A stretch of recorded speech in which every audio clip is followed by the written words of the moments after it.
الناس عندها فكرة دايما انه الدراسات العليا ان انا احضر ماجستير ودكتوراه. فيه يسأل عندكم ماجستير ايه، نقول له عندنا كيمياء تحليلية وكيمياء صيدلية وعقاقير وكذا كذا كذا كذا. هي كل ده طبعا جميل لو انت هتمشي في كارير الريسيرش، لو انت هتشتغل في مصنع في ريسيرش اند ديفلوبمنت، او هتشتغل في كواليتي كنترول، او هتشتغل في حاجه تفيدك بده. لكن هتاخد ده عشان يبقى اسمك معاك ماستر، ده مش صح. ايه الصح؟ الصح ان زي ما اتفقنا ان انت بتشوف السكيلز بتاعتك هتوديك فين، انت عاوز ايه، ازق نفسي انا بايه. في حاجه اسمها البروفيشنال ماسترز. البروفيشنال ماسترز دي هي ماجستير لكن ما بيكونش فيها شغل عملي ورساله، بتكون اسمها ماجستير مهني بالعربي، بتدعمك، بيبقى اسمك معاك ماجستير لكن في نفس الوقت انت ما ضيعتش وقت في حاجه انت مش هتستخدمها، وهتديك يعني ما تقدرش تشتغل بيها في التدريس، ما تقدرش تشتغل بيها اكاديميك زي الاكاديميك ماستر والبي اتش دي، وانت اوريدي اكيد بتبقى مقرر مش هشتغل اكاديمي يعني.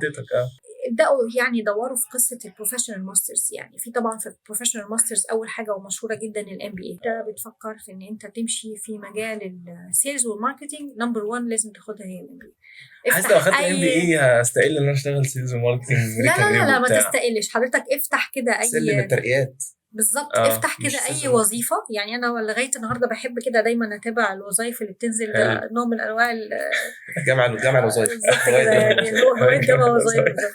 ان دايما بتبص كده لو هي الوظيفه اللي انت بتتكلم فيها دي وظيفه الكارير بتاع الكوميرشال او الماركتنج والكلام ده كله، هتلاقي نمبر 1 ام بي اي إذا بلس مثلا، وبعدين بالظبط بين قوسين اما إذا بلس او إذا نوت ماست، بس الام بي اي محطوطه.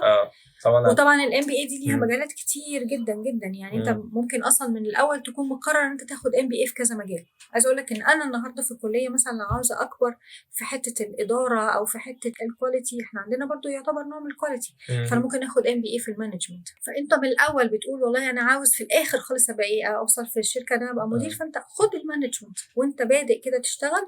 خلي جنبك كده في السكه بتاعتك ان انا هاخد ام بي اي مثلا مانجمنت وفاينانس، عايزه ادخل بعد كده في الحته بتاعت الكوميرشال، فخلي معايا الفاينانس.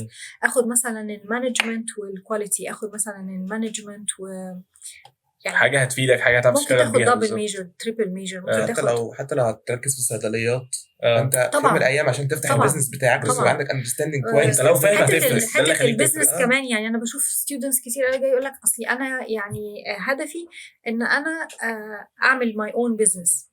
خلي بالك لو انت طالع كده من الكليه هتروح تعمل يور اون بزنس، هتقع انت والبزنس بتاعك. انت والبزنس لازم هتقع. لازم تتعلم الحته اللي انت رايحه، لازم تشتغلها. شيل الشنطه، عايز تعمل شركه ادويه، شيل الشنطه.